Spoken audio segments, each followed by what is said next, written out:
মৰিগাঁৱত কোভিড ভেকচিনৰ বিশাল প্ৰতিষেধক প্ৰদান শিবিৰ কাৰ্যসূচীৰ অসম চৰকাৰ স্বাস্থ্যমন্ত্ৰী কেশৱ মহন্তৰ নিৰ্দেশক্ৰমে অহা কালিলৈ ৰাজ্যখনৰ অন্যান্য জিলাৰ লগতে মৰিগাঁও জিলাতো কোভিড-19 ভেকচিনৰ বিশাল প্ৰতিষেধক প্ৰদান শিবিৰ কাৰ্যসূচীৰ ৰূপায়ণ কৰিছে আৰু ইতিমধ্যে প্ৰস্তুতি সম্পন্ন কৰা হৈছে বুলি জানিবলৈ দিয়ে। কালিলৈ জিলাখনৰ 165টা কোভিড প্ৰতিষেধক প্ৰদান কেন্দ্ৰত 5,000 গৰাকী ব্যক্তিক প্ৰথম ড'জ আৰু 22,000 গৰাকী ব্যক্তিক দ্বিতীয় ড'জ ভেকচিন দিয়াৰ লক্ষ্য নিৰ্ধাৰণ কৰিছে বুলি জানিব দিলে জিলা প্ৰশাসন আৰু জিলা স্বাস্থ্য বিভাগে।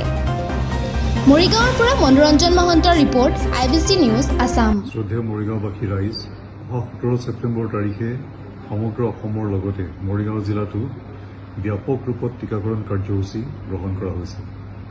আপুনি যদি ইতিমধ্যে টীকা গ্ৰহণ কৰিছে বা এতিয়াও টীকা গ্ৰহণ কৰিবলৈ বাকী আছে, 17 ছেপ্টেম্বৰৰ দিনা ওচৰৰ যিকোনো টীকাকৰণ কেন্দ্ৰত গৈ আপুনি প্ৰথম বা দ্বিতীয় পালি টীকা গ্ৰহণ কৰিব পাৰে।